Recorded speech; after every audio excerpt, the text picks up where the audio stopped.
Bueno, gracias de nuevo por estar aquí. Yo les voy a presentar, aunque no hace falta presentarla, pero Ruth Jaén, del Jardín Botánico Viera y Clavijo. Gracias, Ruth. Va a ser la que va a ir presentando Como saben, las jornadas están estructuradas en 8 bloques y 2 mesas redondas. En el día de hoy, cada uno de los bloques, con sus componentes, va a ser presentado por Ruth Jaén, que amablemente nos ha dicho que sí a esta propuesta. Muchas gracias, Ruth. Bueno, pues nada, vamos a empezar con el primer bloque que va a poner un poco en contexto, ¿no? La situación de la flora canaria y de ahí pues ya seguiremos avanzando. Y bueno, en este primer bloque no podemos tener mejores ponentes que las 3 personas que nos van a acompañar. En primer lugar va a hablar don Marcelino del Arco, catedrático de Botánica, y nos va a impartir la ponencia titulada Flora y Vegetación Canaria, una perspectiva actual. A continuación será el turno de Alfredo Reyes, director del Jardín de Aclimatación de la Orotava, y su charla será sobre patrones de distribución de la flora endémica, rareza y grado de amenaza. Y en tercer lugar hablará Ángel Vera, del Gobierno de Canarias, con la charla titulada Directiva de Hábitats y Estado Actual de los Hábitats en Canarias. Y sin más, como está la agenda apretadita, pues Marcelino.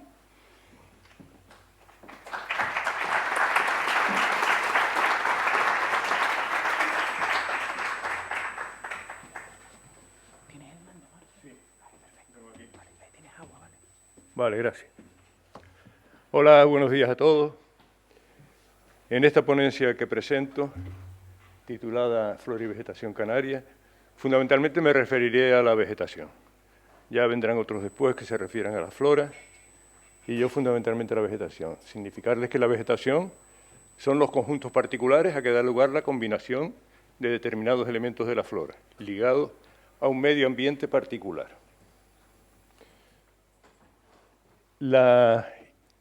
Y entre lo que es la vegetación, fundamentalmente me referiré a la vegetación potencial. El concepto de vegetación potencial es la vegetación a la que tiende la sucesión natural en el territorio y que constituye la denominada etapa madura de la vegetación. Con el tiempo, evidentemente, va cambiando y en el contexto actual tenemos un tipo de vegetación potencial. Dentro de la vegetación potencial se distingue la vegetación potencial determinada por el clima, que sería la vegetación potencial climatófila. Y por otro lado, la vegetación potencial determinada por determinadas características edáficas, fundamentalmente referidas al balance hídrico, y que denominamos vegetación edafófila. Todas ellas están presentes en el territorio y en el caso de este tipo de vegetación se alcanza en determinados medios el máximo de biomasa esperable dentro del contexto biogeográfico y dentro del contexto biológico o biótico de la región. Dentro de la vegetación edafoxerófila se distingue la edafófila, se distingue la xerófila, especialmente de lugares secos, y la higrófila, particularmente de lugares húmedos. Pero aparte hay un tipo de vegetación edafófila, que es la vegetación permanente, que es un tipo de vegetación que no tiene el mismo nivel de evolución que las anteriores y normalmente se encuentra más o menos estancada por determinados agentes causales, como puede ser el viento dominante o como puede ser un spray marino dominante, etcétera, etcétera, ¿no? Un medio muy estresante como es el de los saladares, etcétera, etcétera. Entonces, yo me voy a fijar fundamentalmente en los principales tipos de vegetación de Canarias, decirles cuál es la situación en lo que respecta a su conservación y su extensión en un estudio que hicimos hace tiempo, que es el mapa de vegetación de Canarias. En la actualidad está en revisión y dentro de poco pues, tendremos nuevos datos al respecto, pero no disponemos ahora de los mismos. En la sucesión natural de la vegetación, en la cliseria altitudinal, tomando como ejemplo la isla de Tenerife como más completa, en las zonas bajas tenemos los cardonales tabaibales, que tienen una disimetría en su extensión en las vertientes norte y vertientes sur de la isla, lo mismo que ocurre con el resto de las comunidades, cardonales tabaibales, después los bosques termosclerófilos, la laurisilva, con 3 escalones climatófilos altitudinales, ligados fundamentalmente a la presencia de niebla. Posteriormente tenemos el pinar y el retamar de cumbre, que lo estamos considerando como climatófilo, aunque cabe pensar en la existencia de pasados cedrales en la cumbre. No hay motivo alguno desde el punto de vista climático para que no existan allí o pudieran haber existido los cedros. Y por último, la vegetación que no es estrictamente climatófila, sino más bien edafófila glerícola de la violeta del Teide. Como ven, la laurisilva se omite en la zona de Sotavento del sur en ausencia de la presencia de niebla. Todas estas comunidades vienen acopladas a unas situaciones climáticas particulares, que nosotros normalmente comprendemos dentro de pisos bioclimáticos, ¿no? Pisos térmicos y pisos ómbricos. Por verlas un poco por encima, los tabaibales dulces quedan fundamentalmente, esto tiene prisa, los tabaibales dulces quedan ligados fundamentalmente a las partes bajas de las islas y con mayor o menor extensión según las islas del archipiélago que consideremos. En las islas orientales son potencialmente mucho más extensivos y se ligan al inframediterráneo hiperárido y árido fundamentalmente. Los cardonales, donde el cardón es el elemento más llamativo de la composición florística, que sin embargo es diversa y diferencial a la anterior. Ya nos vamos al piso bioclimático siguiente, que es el inframediterráneo semiárido superior fundamentalmente, pero también se integra un poco en el árido superior del inframediterráneo. Aquí tenemos los bosques termófilos, que se incluyen los sabinares, acebuchales y almacigales. Fundamentalmente son inframediterráneo semiárido superior y termomediterráneo seco. La laurisilva con 3 unidades climatófilas en la cliseria altitudinal, el Monteverde seco, en primer lugar. Este botón no va muy bien. El Monteverde húmedo en el centro y el Monteverde frío o seco estival con ausencia de niebla durante buena parte del verano. Van desde el inframediterráneo al mesomediterráneo. El gradiente ómbrico, es decir, de precipitación, es importante en su distribución, y también las fluctuaciones de nieblas que se producen. Sobre todo llama la atención la carencia de nieblas en la época estival durante bastante tiempo de la vegetación de la laurisilva más alta, ¿no? La del Monteverde frío o seco estival. Bien, los pinares de Canarias, fundamentalmente mesomediterráneos secos, que tienen buena extensión en la actualidad y que resisten los fuegos, aunque con un deterioro notabilísimo. No todo es el pino que regenera, sino que también hay otras plantas, animales, suelo, etcétera, que se degradan ampliamente como consecuencia de la reiteración de los incendios, que no siguen un ciclo natural, en absoluto, ¿no? Por último tenemos los retamares de cumbre o los codesares, o los cedrales en la parte alta. Aquí son el retamar de cumbre, codesar retamar de cumbre, con la presencia de Genista benavensis en franca expansión en la isla. Bueno, la distribución de la vegetación potencial que estamos viendo en la actualidad queda reflejada en este mapa, donde se ve la extensión amplia de la vegetación de las partes bajas, en rojo en las islas más orientales, y una mayor diversidad en las islas occidentales, donde aparecen las comunidades de cumbre, en La Palma y Tenerife, y por otro lado la presencia de laurisilva, ¿no? Gran Canaria, en todas las islas occidentales, incluyendo Gran Canaria, ¿no? En lo que respecta a la cuantificación de ese tipo de comunidades en las islas, los cardonales, tabaibales, son los que tienen una mayor extensión, aproximadamente ocupando el 47%, 48% de la superficie insular, de los 7.500 kilómetros de la superficie insular. Después los pinares ocupan aproximadamente un 15,5%, seguirá la siguiente comunidad en extensión, la laurisilva, que ocupa aproximadamente un 11,7%, los bosques termosclerófilos ya con un 10,35%, en situación ideal, claro. Y es interesante también tener en cuenta y anotar la la distribución fisionómica de estos tipos de vegetación. Los arbustos y matos y matorral bajo tenían una extensión en la vegetación autóctona de las islas de aproximadamente el 60,5% y los bosques aproximadamente un 39%.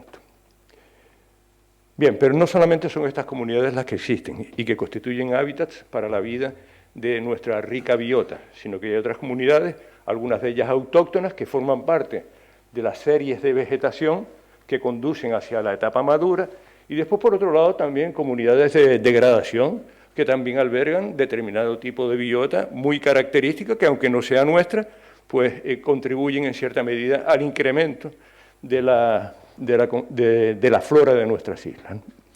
No me voy a detener en esto, simplemente señalarles que hay muchas comunidades, diversas comunidades que deberíamos de considerar y no podemos: bosques fruticedas y orlas herbáceas, comunidades herbáceas anuales y vivaces no ruderalizadas, vegetación ruderal, herbácea y fruticosa. Tenemos vegetación rupícola y epifítica, y aquí llamo la atención, por ejemplo, sobre la importancia que tiene la clase Aeonietea o Grenovia Aeonietea, ¿no?, con una enorme diversidad de comunidades y una enorme endemicidad en los componentes de las distintas comunidades. Vegetación de litoral y arenas, bastante dañada en la actualidad, donde hay clases tan importantes como esta clase prácticamente canaria, Policarpeo Traganetea moquini, de zonas de arenales, y también llamo la atención sobre la presencia de comunidades de Salicornitea fruticosa, que son comunidades de saladares que en la actualidad están muy amenazados en Canarias, ¿no?, y enormemente degradados en muchos sitios, ¿no? Y después la vegetación hidrófila y acuática, que no es nuestro fuerte, pero también tiene una serie de unidades interesantes a considerar. Bueno, sobre todos estos hábitats naturales y potenciales de Canarias pesan pues grandes amenazas, entre ellas pues la pérdida de hábitats, la fragmentación, la presencia de especies invasoras, el cambio climático. Es brutal la acción del cambio climático en la actualidad, y dentro de ellos pues también dentro del cambio climático destaco, porque es interesante, el tema de los incendios, tanto en áreas de laurisilva como en áreas de pinar, y las consecuencias que ello trae. Y hablarán en otras ponencias de estas cuestiones. Aquí tenemos de nuevo el mapa de la distribución de la vegetación potencial, y bien, y vemos en esta otra diapositiva la merma que ha habido de la misma, ¿no? Ha disminuido enormemente. Afortunadamente, podría dar algunas cifras, pero no voy a marearlos con las cifras. Y, digamos, afortunadamente existe una serie de figuras de protección en Canarias, como la Red Canaria de Especies Naturales Protegidas, aparte de la Red Natura 2000, los SEC, las CEPAS, las comunidades acogidas al convenio Ramsar, las reservas de la biosfera, los geoparques, los patrimonios natural mundial de la humanidad, como en el caso de Garajonay, que, en fin, todo ello contribuye en cierta medida a la preservación de estos tipos de comunidades que aún nos quedan. Bueno, en una evaluación un poco numérica o gráfica de estas comunidades principales que les he mencionado, podemos decir que los cardonales tabaibales están reducidos en su estado de mejor desarrollo. Están reducidos aproximadamente un 14%, los bosques termosclerófilos a un 8%, la laurisilva aproximadamente un 12%, cifra que probablemente se podrá incrementar como consecuencia de la evolución de muchos fallal-brezales en épocas relativamente recientes.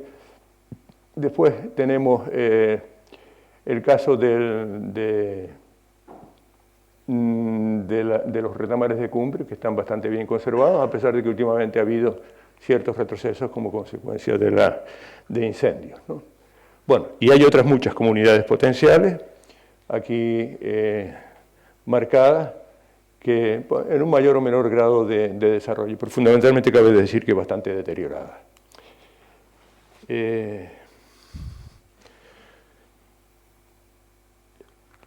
Aquí hay una serie de esquemas que nos indican también de forma visual la persistencia de esas comunidades. En el caso de los en esta gráfica se presenta en una primera serie el estado actual y en una segunda serie el estado potencial ideal de su distribución.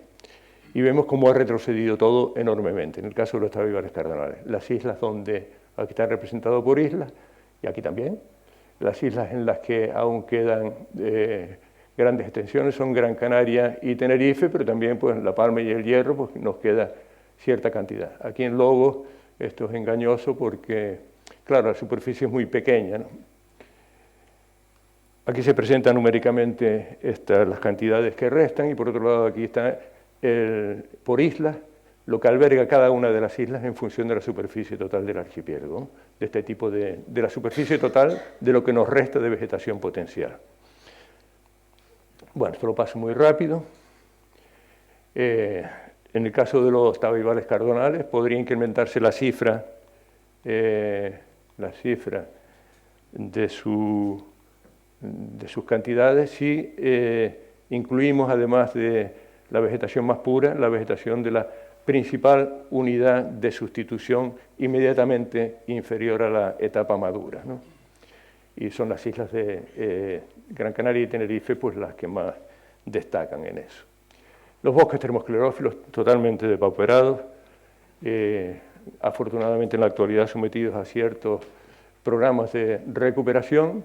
La laurisilva, aquí podemos verla también, como la tenemos muy mermada, y hay islas como La Gomera o La Palma y Tenerife, donde persisten pues al menos pequeñas pero buenas representaciones. El pinar, pues la formación más favorecida, y gracias sobre todo a tareas de reforestación. Pero no porque sea la más favorecida, la que tenga más extensión, podemos decir que es una formación con una buena estructuración en su composición florística. Y del matorral de cumbre, pues ya lo dejamos aquí. Si vamos a la actual cobertura de las Islas Canarias, cabe decir que la vegetación de sustitución ocupa en la actualidad aproximadamente el 53% del territorio. El 27% del territorio está ocupado por vegetación potencial y el 20% tiene vegetación no significativa. Se trata de las áreas urbanas, rurales, áreas de servicios públicos, etcétera, ¿no? Y en lo que respecta a la distribución de la fisonomía en los diferentes tipos de vegetación, pues cabe mencionar que el 61,5% son matorrales arbustivos, pero claro, y casi igual a lo que teníamos en la vegetación potencial natural, pero aquí son materiales arbustivos de comunidades de sustitución que tienen una calidad muy inferior, algunos son autóctonos, otros no, pero una calidad muy inferior a lo que eran los matorrales arbustivos que veíamos en la vegetación potencial.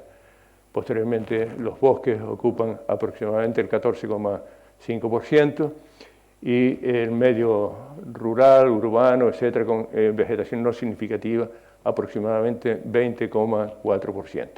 Bueno, he llevado esta comunicación a los tipos diferentes de vegetación porque constituyen los hábitats básicos y fundamentales en los cuales pues, se albergan, viven en teórica armonía con la biota de estos espacios, nuestras comunidades, nuestras plantas y las plantas que tratamos de conservar.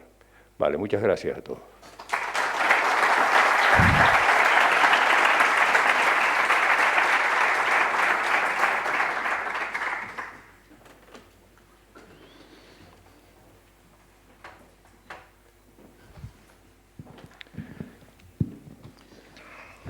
Hola Marce, muchas gracias por tu presentación.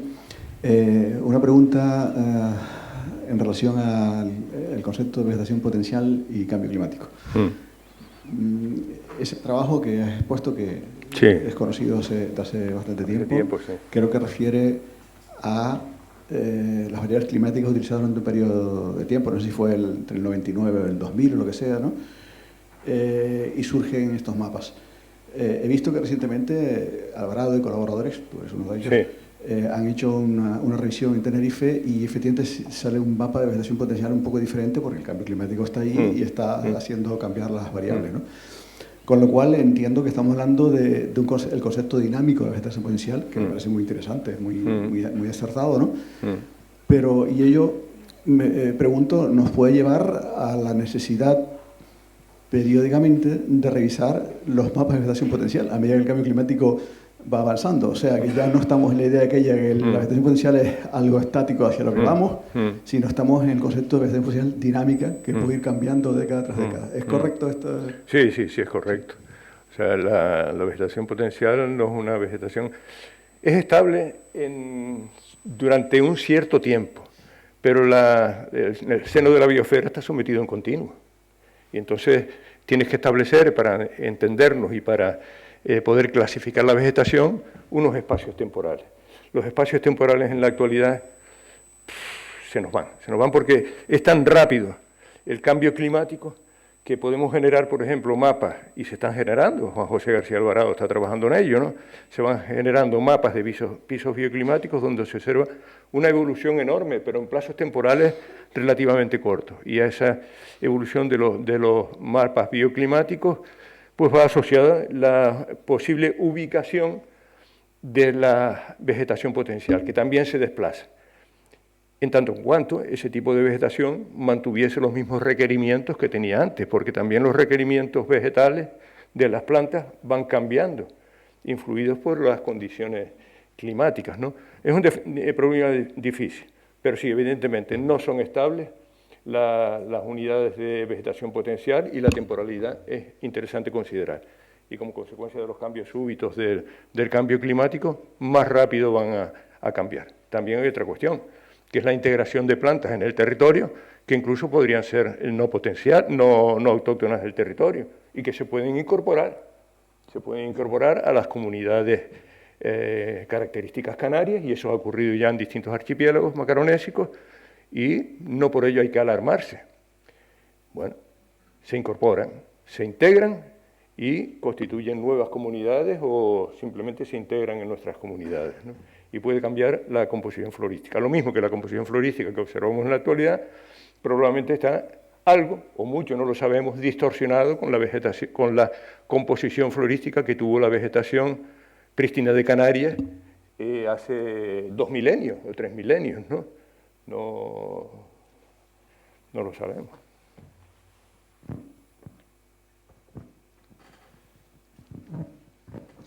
Marcelino, cuando has hablado de la vegetación potencial, que estaba bien conservado el matorral de las cumbres, o me ha parecido entenderte, yo creo que en cuanto a afección y en cuanto a superficie sí está bien conservado, pero en cuanto a estructura y composición es un lugar donde tenemos muchas especies amenazadas. Estamos trabajando en restauración de ese ambiente. No sé si ese concepto que tú estabas diciendo es el que yo he entendido. No, tienes razón. O sea, en lo que respecta a extensión, la extensión pues está ahí medida en base a la presencia de esos escobonal retamares, ¿no? Pero no, digamos que no afecta eso a las estructuras que conocemos en la actualidad y probablemente esto tiene que tener una estructura diferente, ¿no? Y una composición florística también mucho más rica de la que tiene en la actualidad. Sí, cuando ponías codesares, para mí son leguminosas de alta montaña, no son codesares, porque los retamares es una formación está la genista, vamos. Sí, ya, y ligada a los fuegos anteriores, ¿no? Pero lo que pasa es que el poco de eso se integra también en ese tipo de vegetación, en menor cuantía, evidentemente, pero es lo que tenemos en la actualidad. Se nos ha acabado el tiempo de preguntas, así que continuamos con la siguiente ponencia. Vale. Gracias.